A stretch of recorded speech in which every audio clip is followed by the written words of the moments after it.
Dear friends, welcome to my channel ಬದುಕಿನ ಭರವಸೆಗಳು. ಕನಕದಾಸರ ಶ್ರೀ ಹರಿಭಕ್ತಿ ಸಾರದ ಪದ್ಯಗಳ ಓದು ಮತ್ತು ಅರ್ಥ ವಿಶ್ಲೇಷಣೆಯೊಂದಿಗೆ ನಾನು ನಿಮ್ಮೊಂದಿಗೆ ನಿಮ್ಮ ಪರಿಮಳ. ಪದ್ಯದ ಶೀರ್ಷಿಕೆ ನಿನ್ನಂತೆ ಕೊಡುವ ಉದಾರಿಯಾವನು ತ್ರಿಜಗದೊಳಗೆ. ವೀರ ರಾವಣನೊಡನೆ ಹೋರಿದ ವೀರರಗ್ಗದ ಕಪಿಗಳವರೊಳು ಮಾರುತನ ಮಗನೇನು ಧನ್ಯನೋ ಬ್ರಹ್ಮ ಪಟ್ಟದಲ್ಲಿ. ಸೇರಿಸಿದೆ ನಿನ್ನಂತೆ ಕೊಡುವ ಉದಾರಿಯಾದವನು ತ್ರಿಜಗದೊಳಗ ಕಾರಣದಿ ನಂಬಿದೆನು ರಕ್ಷಿಸು ನಮ್ಮ ನನವರತ. ವೀರರಾವಣನ ಒಡನೆ ಹೋರಿದ ವೀರರು ಅಗ್ಗದ ಕಪಿಗಳು ಅವರೊಳು ಮಾರುತನ ಮಗನು ಏನು ಧನ್ಯನೋ ಬ್ರಹ್ಮ ಪಟ್ಟದಲ್ಲಿ. ಸೇರಿಸಿದೆ ನಿನ್ನಂತೆ ಕೊಡುವ ಉದಾರಿಯು ಅವನು ತ್ರಿಜಗದ ಒಳಗೆ ಆ ಕಾರಣದಿ ನಂಬಿದೆನು ರಕ್ಷಿಸು ನಮ್ಮನು ಅನವರತ.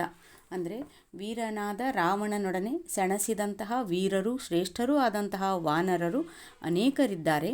ಅವರಲ್ಲಿ ಮಾರುತನ ಮಗ ಮಾರುತಿಯು ಏನು ಕೃತಾರ್ಥನೋ ಅವನಿಗೆ ಬ್ರಹ್ಮಪಟ್ಟ ಕೊಟ್ಟೆ ನೀನು ಅಂತ ಕನಕದಾಸರು ಇಲ್ಲಿ ಹೇಳ್ತಾರೆ. ಹೀಗೆ ನಿನ್ನ ಹಾಗೆ ಕೊಡುವ ಉದಾರತೆ ಯಾವ ಉದಾರಿಗೆ ಇದೆ ಈ ಮೂರು ಲೋಕಗಳಲ್ಲಿ? ಆ ಕಾರಣದಿಂದ ನಾನು ನಿನ್ನನ್ನು ನಂಬಿದ್ದೇನೆ, ನಮ್ಮನ್ನು ಯಾವಾಗಲೂ ಕಾಪಾಡು ಅಂತ ಶ್ರೀಮನ್ನಾರಾಯಣನಲ್ಲಿ ಕನಕದಾಸರು ಮೊರೆಯನ್ನು ಇಡ್ತಾರೆ. ಶ್ರೀಮನ್ನಾರಾಯಣನು ಪ್ರಸನ್ನಾತ್ಮನಾಗಿ ಸುಪ್ರಸಾದನಾಗಿ ಇರೋದನ್ನು ವಿವರಿಸುವಂತಿದೆ ಈ ಪದ್ಯ. ಶ್ರೀಮನ್ನಾರಾಯಣನು ಭಕ್ತರಿಗೆ ಕೊಡುವುದರಲ್ಲಿ ಉದಾರಿ, ಬಹು ಉದಾರಿ. ಬ್ರಹ್ಮನೂ ಶಿವನೂ ಭಕ್ತರು ಕೇಳಿದ್ದನ್ನು ಉದಾರವಾಗಿ ಕೊಟ್ಟು ಲೋಕಕ್ಕೆ ಸಮಸ್ಯೆಗಳನ್ನು ಸೃಷ್ಟಿ ಮಾಡ್ತಾರೆ. ಆದರೆ ಶ್ರೀಮನ್ನಾರಾಯಣನು ಕೇಳಿದ್ದನ್ನು ಪೂರ್ವಾಪರ ಅರ್ಥ ಮಾಡಿಕೊಂಡು ಹಿಂದೆ ಮುಂದೆ ಆಲೋಚಿಸಿ ಕೊಡುವುದಲ್ಲದೆ ಅನೇಕ ಬಾರಿ ಕೇಳಿದ್ದಕ್ಕಿಂತ ಹೆಚ್ಚು ಕೊಡುವ ಉದಾರಿ. ಮಾರುತಿಯು ಬ್ರಹ್ಮಪಟ್ಟವನ್ನು ಕೇಳಿದ್ದಲ್ಲ, ಶ್ರೀರಾಮನೇ ಕರುಣಿಸಿದ್ದು. ಕುಚೇಲನು ನಿರೀಕ್ಷಿಸದೇ ಇದ್ದದ್ದನ್ನು ಪಡೆದಂಥವನು.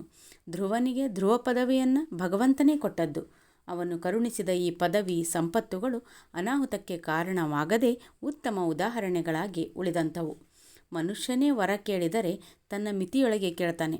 ಅವನ ಬುದ್ಧಿ, ಅವನ ತರ್ಕ, ಅವನ ಮನಸ್ಸು, ನಿನ್ನೆಯದರ ಅನುಭವದ ಮೇಲೆ ಇಂದಿನ ಕಲ್ಪನೆ, ಇಂದಿನದರ ಮೇಲೆ ನಾಳೆಯ ಊಹೆ, ಹೀಗೆ ತನ್ನದೇ ಆದ ಇತಿಮಿತಿಯಲ್ಲಿ ಆಲೋಚನೆ ಮಾಡಿ ಏನೋ ಒಂದು ವರ ಪಡೆದು ತಾನು ಕ್ಷೇಮವೆಂದು ಭ್ರಮಿಸಿ ದುರಂತಕ್ಕೆ ಈಡಾಗ್ತಾನೆ. ಬಹಳ ಒಳ್ಳೆಯ ಉದಾಹರಣೆ ಅಂತಂದರೆ ಹಿರಣ್ಯಕಶಿಪು ಬ್ರಹ್ಮನಿಂದ ವರ ಪಡೆದದ್ದು. ಅವನ ದೃಷ್ಟಿಯಲ್ಲಿ ಪ್ರಾಣಿಗಳು, ಆ ಪ್ರಾಣಿಗಳು ಮನುಷ್ಯರು, ಪಶು, ದೇವತೆ, ದೈತ್ಯ, ನಾಗರು ಮುಂತಾದವರು ಯಾರಿಂದಲಾದರೂ ಕೂಡ ತನಗೆ ಸಾವು ಬರಬಹುದೆಂಬ ಆಲೋಚನೆ ಇದ್ದುದರಿಂದ ಅವರು ಯಾರಿಂದಲೂ ತನಗೆ ಸಾವು ಬರಬಾರದೆಂದು ಕೇಳಿಕೊಂಡ.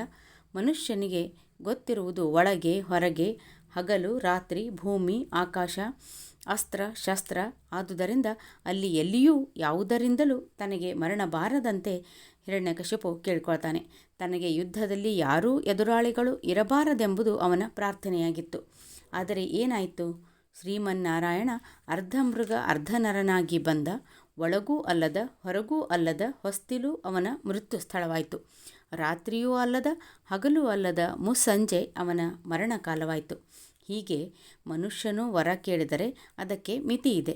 ತಂದೆಯನ್ನು ಕೇಳೋಣ ಅಂದರೆ ಉತ್ತಾನಪಾದನಂತಹ ತಂದೆಯಿಂದ, ಧೃತರಾಷ್ಟ್ರನಂತಹ ತಂದೆಯಿಂದ ಏನು ಉಪಯೋಗ? ತಾಯಿಯನ್ನು ಕೇಳೋಣವೆಂದರೆ ಕರ್ಣನಿಗೆ ಕುಂತಿಯಂತಹ ತಾಯಿಯಿಂದ ಏನು ಉಪಯೋಗ? ಕೌಸಲ್ಯ ಇದ್ದರೂ ರಾಮ ಕಾಡಿಗೆ ಹೋಗೋದು ತಪ್ಪಿತೇನು? ಅಣ್ಣಂದಿರನ್ನು ಕೇಳೋಣ ಅಂತಂದರೆ ರಾವಣನಂತಹ ಅಣ್ಣನಿಂದ ಏನು ಉಪಯೋಗ ವಿಭೀಷಣನಿಗೆ? ಅಥವಾ ವಿಭೀಷಣನಂತಹ ತಮ್ಮನಿಂದ ರಾವಣನಿಗೆ ಏನು ಉಪಯೋಗ?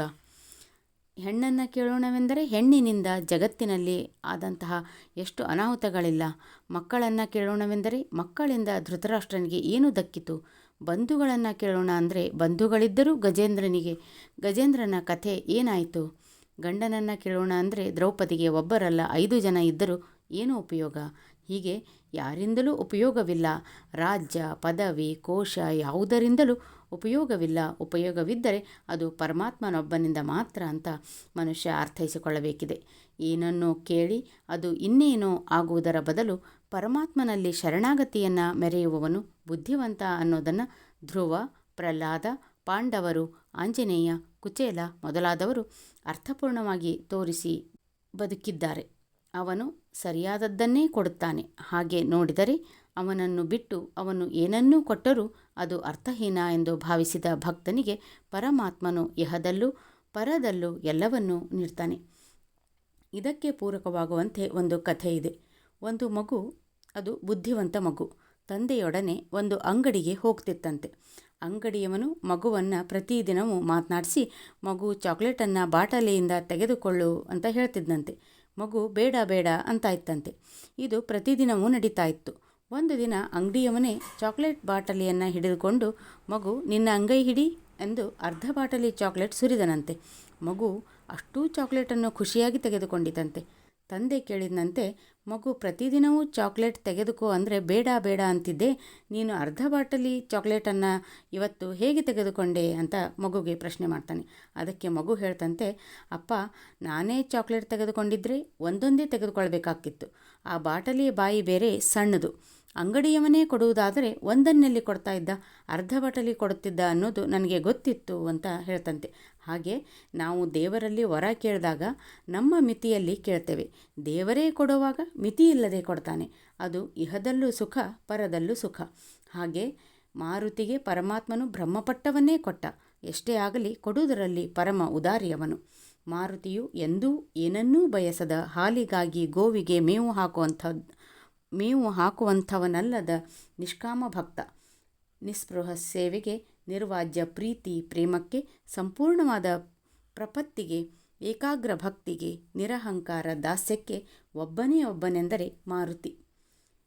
ಮಾತಾ ರಾಮೋ ಮತ್ಪಿತಾ ರಾಮಚಂದ್ರ, ಭ್ರಾತಾ ರಾಮೋ ಮತ್ಸಖಾ ರಾಘವೇಶ, ಸರ್ವಸ್ವಂ ಮೇ ರಾಮಚಂದ್ರೋ ದಯಾಲು, ನ ಅನ್ಯಂ ಜಾನೆ ನೈವ ಜಾನೆ ನ ಜಾನೆ ಅಂತ ರಾಮನೊಬ್ಬನನ್ನೇ ತನ್ನ ಒಳಗೆ ಹೊರಗೆ ಆರಾಧಿಸಿದಂತಹ ಈ ಪರಮ ಪುರುಷನಿಗೆ ರಘುನಾಥನ ಕೀರ್ತನೆ ಎಂದರೆ ಆಯಿತು. ಏನು ಬೇರೆ ಏನೂ ಬೇಡ. ಕೃತ ಮಸ್ತಕಾಂಜಲಿಯಾಗಿ ಆನಂದ ಬಾಷ್ಪ ತುಂಬಿದಂತಹ ಪರಿಪೂರ್ಣ ಲೋಚನನಾಗಿ ಈ ರಾಕ್ಷಸಾಂತಕ ಕುಳಿತು ಬಿಡ್ತಾನೆ. ಈ ಮಾರುತಿಯು ನಿಜಕ್ಕೂ ಭಾಗ್ಯಶಾಲಿಯೇ ಹೌದು. ಶ್ರೀರಾಮನ ಪಟ್ಟಾಭಿಷೇಕವಾದ ಸಂದರ್ಭದಲ್ಲಿ ಉಡುಗೊರೆಗಳನ್ನು ನೀಡಿ ಶ್ರೀರಾಮನು ಸನ್ಮಾನಿಸುತ್ತಾನಲ್ಲ, ಆಗ ತನ್ನ ಪಟ್ಟಧರಿಸಿ ಸೀತೆಯಿಂದ ದಿವ್ಯ ರತ್ನ ವಿಭೂಷಿತವೂ ಚಂದ್ರರಶ್ಮಿ ಸಮಪ್ರಭವೂ ಶುಭ್ರವೂ ಶ್ರೇಷ್ಠವೂ ಆದಂತಹ ಅಪೂರ್ವ ಮುತ್ತಿನ ಹಾರವನ್ನು ಮಾರುತಿಗೆ ಉಡುಗೊರೆಯಾಗಿ ನೀಡಿಸುತ್ತಾನೆ. ಅದೊಂದು ವಿಶೇಷ ಸನ್ಮಾನ. ಆ ನಂತರ ಮಾರುತಿಯು ಕೇಳದೇ ಇದ್ದರೂ ಈ ಕಲ್ಪಾಂತದವರೆಗೆ ಆಯುಷ್ಯ ಹಾಗೂ ಮುಂದಿನ ಬ್ರಹ್ಮಪಟ್ಟವನ್ನು ಅನುಗ್ರಹಿಸ್ತಾನೆ. ಶ್ರೀರಾಮನೇ ಹೇಳೋ ಹಾಗೆ ಮಾರುತಿಯಲ್ಲಿ ತೇಜಸ್ಸು, ಧೈರ್ಯ, ಯಶಸ್ಸು, ದಕ್ಷತೆ, ಸಾಮರ್ಥ್ಯ, ನಯ, ವಿನಯ, ಬುದ್ಧಿ, ಪೌರುಷ, ಪರಾಕ್ರಮಗಳು ಸದಾ ನೆಲೆಸಿವೆ ಅಂತ ರಾಮನೇ ಮಾರುತಿಯ ಕುರಿತಾಗಿ ಹೇಳ್ತಾ ಹೋಗ್ತಾನೆ. ಒಟ್ಟಾರೆಯಾಗಿ ಮನುಷ್ಯರಾದಂತಹ ನಾವುಗಳು ದೇವರ ಹತ್ರ ಏನನ್ನೋ ಕೇಳುವುದಕ್ಕಾಗಲಿ ಯಾವುದೋ ವರವನ್ನು ಪಡೆಯುವುದಕ್ಕಾಗಲಿ ಪೂಜಿಸಬಾರದು. ಸದಾ ನಿಷ್ಕಾಮ ಭಕ್ತಿಯಿಂದ ಅವನನ್ನು ಸ್ಮರಿಸ್ತಾ ನಮ್ಮ ಕೆಲಸವನ್ನು ನಾವು ಪ್ರಾಮಾಣಿಕತೆಯಿಂದ ಮಾಡ್ತಾ ಇರಬೇಕು. ಆಗ ಮಾತ್ರ ದೇವರು ನಮಗೆ ಅವಶ್ಯವಿರುವುದನ್ನು ನಾವು ಆಸೆ ಪಟ್ಟಿದ್ದಕ್ಕಿಂತಲೂ ಹೆಚ್ಚಿನದಾಗಿಯೇ ನೀಡ್ತಾನೆ ಅನ್ನೋದು ಇವತ್ತಿನ ವಿಶ್ಲೇಷಣೆಯಲ್ಲಿ ಅರ್ಥೈಸಿಕೊಳ್ಳುವಂಥದ್ದು ಅಂತ ಹೇಳ್ತಾ, ಈ ವಿಡಿಯೋ ತಮಗೆ ಇಷ್ಟ ಆದಲ್ಲಿ ಲೈಕ್ ಮಾಡಿ, ಶೇರ್ ಮಾಡಿ, ತಮ್ಮ ಅನಿಸಿಕೆ ಅಭಿಪ್ರಾಯಗಳನ್ನು ಕಮೆಂಟ್ ಮಾಡಿ. ಇನ್ನಷ್ಟು ಇಂತಹ ಬದುಕಿಗೆ ಭರವಸೆ ತುಂಬುವ ವಿಡಿಯೋಗಳಿಗಾಗಿ ಕನಕದಾಸರ ಕೀರ್ತನೆಗಳು, ಮುಂಡಿಗೆಗಳು ಮತ್ತು ಪದ್ಯಗಳ ವಿಶ್ಲೇಷಣೆಗಾಗಿ ನನ್ನ ಚಾನಲ್ನ ಮರೆಯದೆ ಸಬ್ಸ್ಕ್ರೈಬ್ ಮಾಡಿ ಅಂತ ಹೇಳ್ತಾ ಮುಂದಿನ ವಿಡಿಯೋದಲ್ಲಿ ಭೇಟಿಯಾಗೋಣ. ಧನ್ಯವಾದಗಳು.